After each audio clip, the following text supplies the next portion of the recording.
สวัสดีจ้าพ่อแม่พี่น้องพ่อก็ดีคือเก่าเนาะกำลังสื่อฉันคือใครหรือว่าข่อยเป็นไผนันหลาชาติการเกิดอยู่ดูมันเป็นทุกข์เลยไปเนาะพี่น้องการเกิดมีโตกูที่ค่อยออกหับออกหูเป็นผู้หูอยู่ภายในชีวิตนันหลาชาติชรามรณะเนาะพี่น้องพ่อมีพบสิ่งที่ตามมาก็คือชาติโตกูมันพึงว่าโพมองนี่ละไอ้คำว่าชาตินี่การเกิดนี่มันบ่ได้แปลว่าต้องไปเกิดชาติหน้าเด้มีโตกูที่ออกไปหับโตกูที่ออกไปฮู้กูผู้อยู่ในภาวะแบบนั้นกูที่เป็นแบบนั้นกูที่เป็นแบบนี้เดี๋ยวนี้ขึ้นมาทันทีเลยนั่นละพี่น้องมีอยู่เรื่องนึงที่เขาบอกกันมาโดนแล้วเนาะมีท่านโบราณเพิ่นเว้าว่ามีคนนึงเป็นผู้ใหญ่บ้านแล้วมื้อนึงเพิ่นก็ได้รับคัดเลือกให้เป็นกำนันเพิ่นก็เหือความเป็นกำนันของเพิ่นหลายดอกพอกลับมาบ้านเพิ่นว่ายอมกินข้าวกับเมียเพิ่นมึงน่ะไม่เมียผู้ใหญ่บ้านกูเป็นผู้ใหญ่บ้านตอนไปขอมึงแต่ว่าตอนนี้กูเป็นกำนันแล้วเพราะจังซั่นแล้วกูสิบ่กินข้าวกับมึงอีกแล้วเด้อเพราะว่ากูเป็นกำนันเพิ่นแบกภพแบกชาติเอาไว้กูนี่คือกำนันแล้วว่าซั่นว่าแล้วมื้อนึงเมียเพิ่นก็โมโหก็เลยบอกว่ากูเป็นเมียผู้ใหญ่บ้านมึงบ่ต้องนอนกับกูเด้อคืนนึงไปนอนข้างนอกพุ่นบ่กำนัน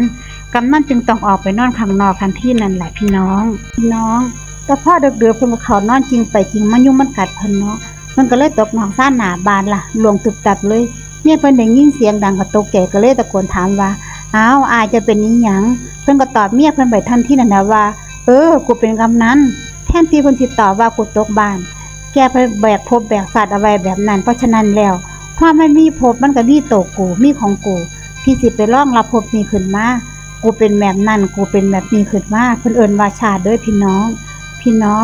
ชาติที่เฮาคุณเคยกันก็คือการเกิดแล้วเฮาก็ดีอกดีใจเนาะโอ้ยกูได้ลูกคนใหม่เป็นหยังคือจังดีใจคักแท้ก็เพราะว่าบ่เข้าใจถ้าคนปฏิบัติสิเห็นอีกอย่างนึงเกิดขึ้นในจิตสิรู้สึกสงสารผู้เห็นเด็กน้อยเกิดใหม่ๆที่สงสารทุกข์อีกแล้วเนาะ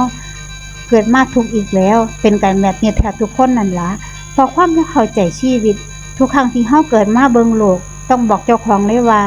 กูโง่อีกศาสตร์นึงแล้วล่ะถ้าบ่โง่มันบ่เกิดดอกหรือว่าพระพุทธเจ้าเพิ่นตรัสไว้การเกิดดูเป็นทุกข์ลำไปเนาะพี่น้องเพราะฉะนั้นแล้วชาติจึงมีอยู่สองลักษณะคือกันเกิดชาติในขณะจิตหนึ่งโตกูในขณะจิตหนึ่งนี้แหละแล้วมันก็ทุกข์ขึ้นมาเดี๋ยวนั้นกูดีกูเก่งก็ทุกข์น่ะแม่นบ่ล่ะกูดีก็ทุกข์กูก็ว่ากูเฮ็ดดีแล้วเป็นหยังเขาคือมาว่ากูอยู่เนาะข่อยก็ว่าข่อยตั้งใจเฮ็ดดีที่สุดแล้วเป็นหยังเพิ่นคือมาตำหนิข่อยอยู่เนาะโอ้ยเป็นหยังผู้ใดก็คือจำเห็นความดีของข่อยเนาะเกิดทุกข์ขึ้นมาทันทีเลยไอ้ที่เฮ็ดดีนั่นคืออยากให้ชาวบ้านเขาเห็นให้เขายอมรับเฮาว่าเฮาดีหน่อยดิไอ้ที่ว่าสิแอบซุ่มเฮ็ดดีๆอยู่เงียบๆนี่มันมีน้อยดอกพี่น้องคนเดียวนี่นะเป็นจังซั่นกันไปหมดแล้วพี่น้องข้าวนี่เพราะมีการเกิดมีชรามรณะโศกะปริเทวะทุกข์โทมนัสอุปาญาตามมาเป็นขบวนการเลยเด้พี่น้อง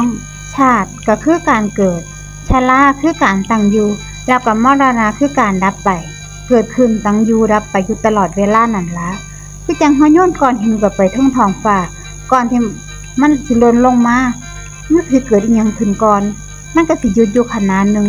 นิดนึงแล้วก็ล่วงลงมาเพราะว่าสุดกำลังสุดแรงของมันเป็นอยู่แบบนี้ตลอดเวลาเพราะฉะนั้นแล้วไอ้ตัวกูเองก็บ่เที่ยงดอกความรู้สึกว่าตัวกูพอเกิดขึ้นกระดับไปบ่ได้มีความรู้สึกว่ามีอยู่ตลอดเวลาลองไปสังเกตเจ้าของเบิ่งเด้อขณะคิดน่ะหูทันบ่ขณะที่ปวดแล้วหูทันมันบ่ขณะนั้นมีความรู้สึกว่ามีตัวกูอยู่บ่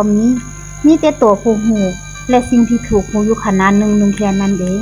นี่คือภาวะแห่งชาติแล้วชาติเองก็ตกอยู่ใต้กฎเกณฑ์ของแต่ละคือกันมันบ่เที่ยงบ่ทนบ่แท้จึงมีชราและมรณะตามมานั่นล่ะพี่น้องที่นี่มาเกิดคนบ่เข้าใจเพราะมีชาติชรามรณะเกิดขึ้นตั้งอยู่แล้วก็ดับไปเกิดความเศร้าโศกลำไรลำพันธ์บ่สำบายกายบ่สำบายใจคับแค้นใจตามมาเป็นขบวนการเลยเด้นี่คือวงจรแห่งทุกข์มาจบหม้องนี้ล่ะพอมาถึงนี่ล่ะเนาะพี่น้องพอจุดนี้เป็นจังใด ก็ก่อให้เกิดอาสวะที่เว้าตั้งแต่มื้อแรกให้ฟังแล้วพอเกิดอาสวะแล้วเป็นจังไดต่อก็เกิดอวิชชาขึ้นรอบใหม่อีกแล้วล่ะเพราะฉะนั้นแล้วอย่าว่าแต่มื้อหนึงเลยผู้เขียนเพิ่นว่านาทีหนึงเฮาก็โง่หลายรอบแล้วทุกหลายรอบถ้าบ่มีสติหูทันมันนั่นนะเพราะว่าอีหยังว่าติเพราะว่าจิตเกิดดับโดยอีหลีวงจรปัจจิสมุปบาทนี่เกิดดับแค่ขณะจิตหนึ่งเท่านั้นพี่น้องถ้าเฮาคิดเป็นวินาทีสิจักพอใดดีล่ะพระพุทธเจ้าเพิ่นตรัสเปรียบเทียบแบบนี้ละดีดนิ้วเที่ยหนึงจิตเกิดดับเป็นแสนโกฏขณะโกฏที่เท่ากับ10ล้านแสนโกฏถ้าได้บวกลบคูณหารเอาเองเด้อทุกครั้งที่เฮาบ่ฮู้ทันมันแปลว่าโอ้โหทุกมหาศาลเลยเด้ตัวเลขมหาศาลเลยที่มันเกิดขึ้นความทุกข์นี่ล่ะที่เกิดดับที่จิบอยู่แบบนั้นนั่นเองส่วนมากเฮาก็สิทุกข์อยู่แบบนี้ล่ะเบิดมื้อเบิดเว้นแต่ว่าเฮาบ่ฮู้ตัวเฮาดอกขอกราบขอบพระคุณและอนุโมทนาบุญกับทุกท่านที่รับฟังจนจบคลิปเนาะพบกันใหม่ในคลิปหน้าเนาะพี่น้อง